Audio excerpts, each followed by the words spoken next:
doing wedding gigs.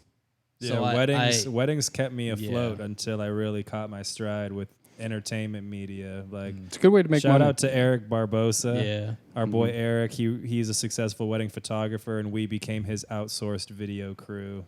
Nice. So I just had little chunks of change a few times a month. It was enough. But yeah, weddings are kind of a trap, though. You get good at them, and it's like, how many first kisses, how many first dances? Oh yeah. You know, how many times can I get tipsy at this open bar and feel great about myself? Yeah. You know, like, And great about my content. You know, just like all over the place. Yeah. So if it wasn't for the wedding gigs, I don't think I would have fully jumped into just quitting. Mm-hmm. So like, yeah, I don't know. I feel like you still gotta be kind of secured in a way, like know a path or something. Because if we didn't have the wedding gigs, I probably wouldn't have just quit. Well, I call it the double hustle. There's even if it's a non-creative income stream, it's like, this is what I have to do for what I want to do. And if you can get those as close as possible, that's like what you work towards, you know? Like you were just talking off camera about you just dumped that marketing thing. Yeah. Right? And it's like, that was not it. Eventually, that's always the goal, to dump what's not it. But if you can bring them together, that's like the sweetness. Yeah, because like, for me personally, like the ultimate goal is photography. Oh, photography. Whether it's fashion, whether it's with musicians, like. So I'm like, I'm doing video, but this is like the special day love story. And my umbrella goal is to be a traveling storyteller, whether that's music, whether that's camera. I don't know where my creativity will take me, and I like to leave it open-ended just to keep it exciting. But okay, I'm traveling to, Pomona to film a love story. Okay, that's how I try to ease my own anxiety about it. Like, I'm telling a story today. It's your love story, but there's only so many of these I want to tell. So it was close to it, but I still had to cut it off eventually. That's a good way of describing it, though. Like almost like picturing like a Venn diagram where it's like business and then like creativeness, well, and you're needs just like and wants. slowly, just kind of slowly becoming one circle. Get that middle part get bigger. Yeah, exactly. But there's still a crescent moon of what I need to do. Yeah. But that's part of it. Yeah, no, I definitely needed to hear that actually. like, just like that last like little blurb. Like, I definitely needed to hear. So yeah, thank you for that, because I got to find a way to create that middle part. Yeah. Because I did dump that marketing gig. It's like now I got to find a way to. Yeah. Yeah, snaps, right? Slam poetry. I do have to find a way to find that middle ground. So yeah, for sure. We all are. That's like the blue collar commitment to each other. That's why 5 of us got the tattoo. Like, we're gonna help each other in different ways until the end. And really, there is no end, right? Because like you're gonna find something new all the time. Yeah. All right. But until it gets easier, at least. Yeah. That's crazy. Do you have advice for anybody that's trying to find that balance? Like, honestly, still like I feel like the balance between like getting money and then being creative.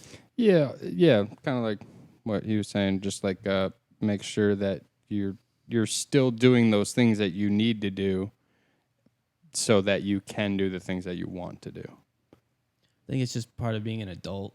True. To be honest, True. like. But as creatives, it can get a little confused. It can get a little hard sometimes, I think. What I meant about the double hustle was like the complacency that comes with the finances being covered cannot stop you from doing something that's one-of-one creativity. Like, we were just in the backyard last week dumping paint on a pallet, spinning it around with this foam too. Brian created this whole background of this. It's ultimately a birthday present, but you created this multicolored background paint mat, and that was something we are not getting immediately paid for, but it is something that could move Brian's artistic brand forward. Okay. And there are lots of ways to move, because I feel like to really earn and discover your calling and your niche or niche, I never know, but it comes down to like what makes you that one of one.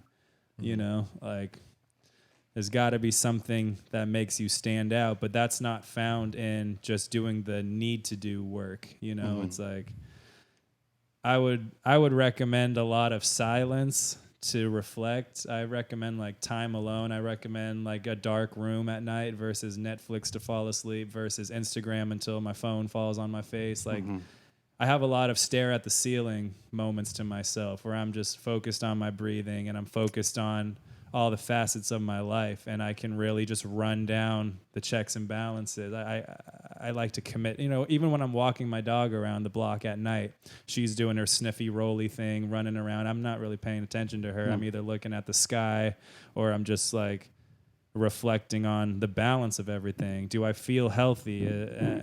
Are things moving along in which ways? And I try not to plague myself with anxiety, but I recommend moments of stillness, and that'll kind of help you find those one-of-one traits about yourself. And then those are the traits that need to be fed in those moments that you have that aren't just committed to, I need to get this done, I need to make this money. Okay, I have a moment to breathe, but will I consume in those moments, which means sit on the couch and catch up on a show, or will I create in those moments?